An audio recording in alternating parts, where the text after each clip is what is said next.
Hello, good evening mga kalakwatsero. So today is September 15. So Friday.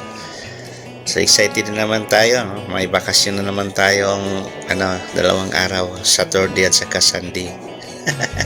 So yan, nandini pa tayo sa may loob ng EPIP. So yan, pinapakita ko lang sa inyo yung video.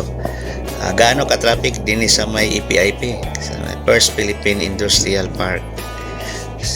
Sobrang traffic talaga, lalo na pag-uwian. So napakaswerte natin, no, kasi tumila yung ulan kaninang alas 4. Kasi ang hirap pag naulan. Kung mag 4 wheels naman tayo, maipit din tayo sa traffic. So yan, no, tingnan nyo mga kalakwatsero, hindi to EDSA. Nasa loob pa tayo ng EPIP. Oh, grabe yung mga sasakyan yan, no. Yan ay palabas ng gate 2. So ganito ang situation namin pag uwian, lalo na pag uwian, no? Kasi sabay-sabay lahat yung mga service, saka yung mga shuttle bus, mga van. So imagine naman natin na itong EPIP ay mayroong 140 companies sa loob dito sa may EPIP. So ang mga total manpower din is almost 100,000 plus na rin siguro, mga ganun na mga kalakwatsero. Almost 100,000 ang empleyado din sa may EPIP. So yan, oh, bungad pa lang, napaka-traffic na. Ito na yung palabas ng gate 2. So ayan. So ang left side natin, yan na yung papuntang Calamba. Yan, papuntang Calamba yan. At ang right side naman, ito na yung papuntang Santo Tomas City, Batangas. So ayan, kita nyo mga kalakwatsero, napaka-traffic talaga. Kasi ito na yung tinatawag na rush hour. Kasi nalabas na lahat yung mga empleyado. So yung iba pa nga, nag-abang pa nga ng mga sasakyan, no? So yan, napaka-traffic talaga. So yan, isa sa mga ma-advise ko sa inyo mga kalakwatsero, iwasan niyo yung itong rush hour na to, no? 5 PM to 8 PM ng gabi. Kasi kung makisabay kayo, nako, maipit talaga kayo sa traffic, no? Papuntang Calamba at saka papuntang Lipa. So luluwag lang to, 8:30. Ayan, mga 8:30 to 10 PM, no, ng gabi. Naluwag din talaga to. So pag 5 o'clock to 8 o'clock lang, napaka-traffic talaga din sa may Maharlika Highway from Santa Anastasia to Santiago, Barangay Santiago. So ayan, kasi ang gitna nito, yan na yung Light Industrial Park mga kalakwatsero. So mamaya makita nyo yung mga sasakyan, no, papuntang Startol o Batangas City. Din yung iba naman ay galing Maynila, exit to Santo Tomas.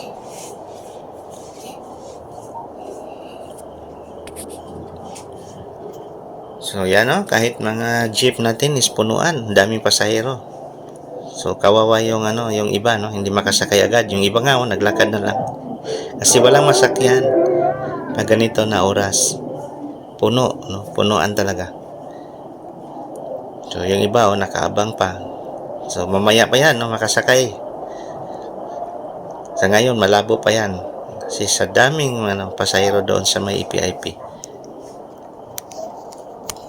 So yan, kita na natin yung Startol. Ito na yung intersection, o exit pala ng Startol, itong area na to.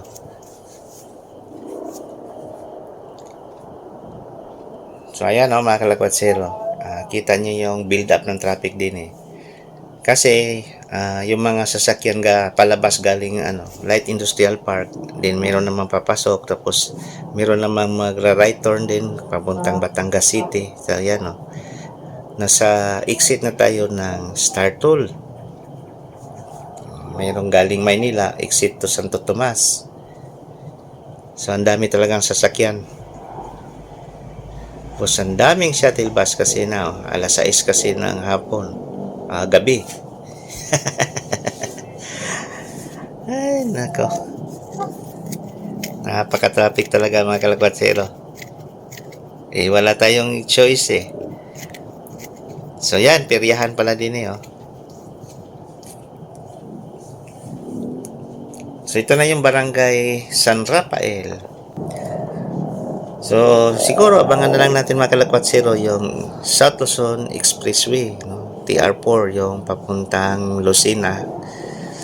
Pag yan ay natapos, siguro mabawas-bawasan na yung build up ng mga sasakyan din sa may Maharlika. Mahati na. So sana, no? Kasi napaka-traffic. Lalo na kung magbukas na yung SM. Nako, aywan ko lang. Hindi pa natin maano. Kasi pag nagbukas na yung SM, getting worse talaga yung traffic din sa may Santo Tomas.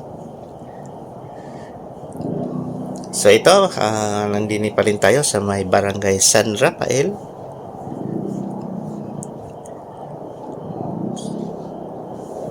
So grabe, no? Yung volume ng sasakyan pag rush hour. So yan lang nga ang disadvantage. Pag ang isang lugar ay maging siyudad, ito talagang kapalit, traffic. So naging progressive man ang Santo Tomas, pero yung traffic naman lumala. Getting worse ang traffic din eh. So yan, medyo lumuwag ng konti. So ito na yung boundary ng San Rafael at saka Santiago. So ang kasunod na barangay is Barangay Santiago. Although yung mayor pala natin sa Santo Tomas ay taga din sa may Barangay Santiago. Si Mayor Art John Marasigan. Yan. Shout out sa'yo, Mayor.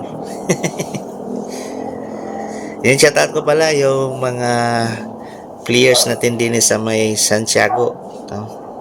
Si Manito at si Alcira. Sila kasi yung nagsa-champion sa ating Inter-Barangay Action Bilis Basketball League. Din sa may Santo Tomas.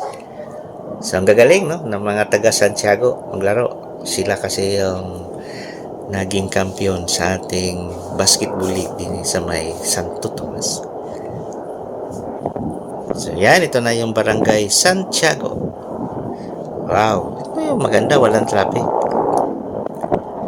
So hindi makita natin yung pinagawa ni Mayor dito na flyover yan, no? Daanan natin. Ay, hindi pala yan flyover. Ano bang term doon? Footbridge. Yun, footbridge. Kasi pag nagano tayo ng flyover, parang hindi naman siya nadaanan ng sasakyan. Footbridge pala ang tawag doon, mga kalabatsero. So yan, yung bagong supermarket dito. South Supermarket. So hindi natin nahagip ng camera, no?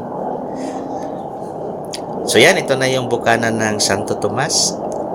Yan. Konti na lang, yan na yung rotunda, mga kalabatsero. Rotunda ng Santo Tomas. So sa ngayon, wala pa tayong makita mga Christmas decor hindi sa may Santo Tomas.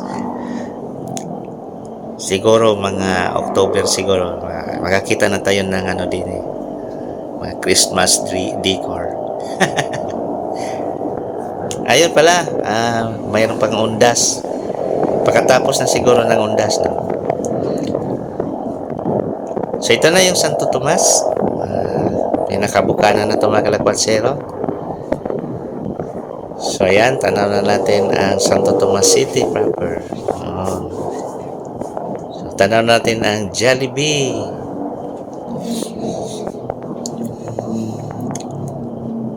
Ayan mga kalabatsero, nandini na tayo sa may Santo Tomas City proper.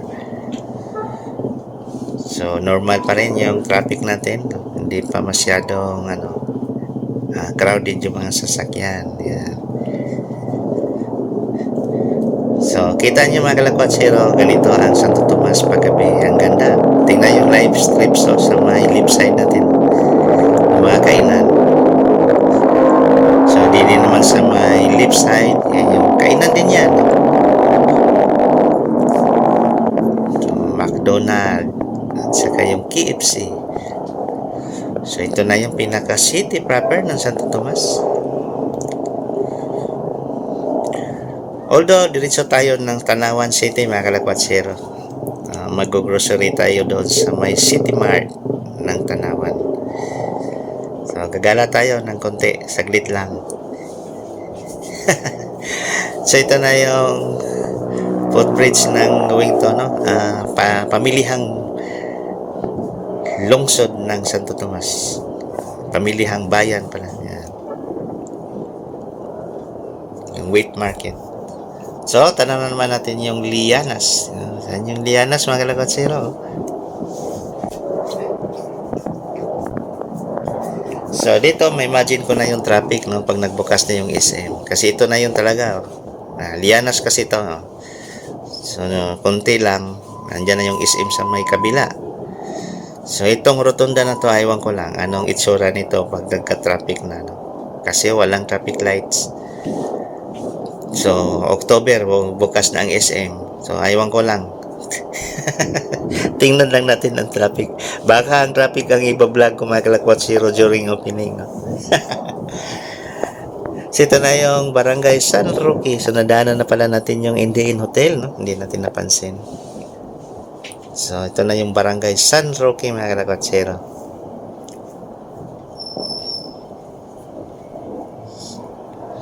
So, din sa may San Roque, marami rin din lumihan pala. Yan, mga lumihan din sa may San Roque. So, yan. Diretso pala yung biyahe natin ngayon. Walang traffic pala din sa may Tanawan, mga kalakwatsero. Although, ang traffic dito sa may Tanawan, morning, umaga. Yan, kalamitan ang traffic din. Pero paggabi pala maluwag. So, alam natin na ang Tanawan at saka Santo Tomas ay magkapitbahay lang to. So, from EPIP to Tanawan, 7 kilometers at ang travel time is 10 minutes pag walang traffic. Yan. Pero pag traffic, abot tayo ng almost 30 minutes. So, ayan, ito na yung boundary ng Santo Tomas at saka Tanawan. So, ito na yun, no? San Juan River. Itong tulay na to. So, ngayon, nandini na tayo sa may City of Tanawan. Yan, mga kalakwatsero. Ang ganda, City of Tanawan.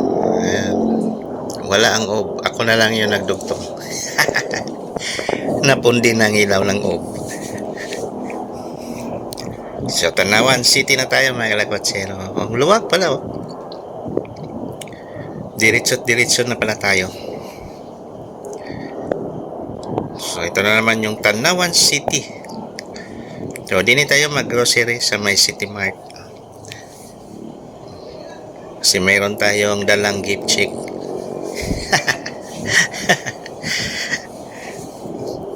Yung company kasi namin, mga kalakwatsero, mayroong gift check. Ayan.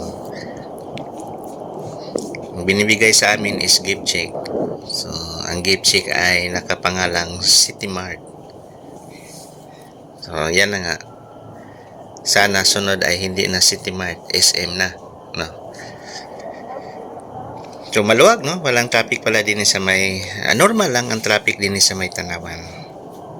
Pero pag morning, yun na nga. Pag umaga, nako, grabe ang traffic din lalo na pagpasukan. So yan, dito tayo sa may kabilang side. Doon tayo sa may likod ng City Mart na daan.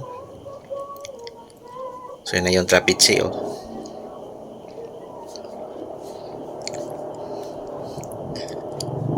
So gabi tayo, nagbablog mga kalakwatsero. Makita natin yung situation. No? Kasi ang natin ngayon, gaano ka-traffic ang Santo Tomas at sa Tanawan. So, hindi pala ma-traffic din sa may Tanawan. Maluwag lang. So, yan, ito na yung City Mart. Pasok tayo na. Doon tayo sa basement na parking. So itong City Mart, katabi niya yung CP Reyes Hospital. Ayan o, CP Reyes na yung unahan. So dito tayo magpa-park sa ilalim. Maluwag dito mga kalagwatsero. So dito na lang. Maraming salamat sa panonood. God bless us all. Thank you. Bye bye.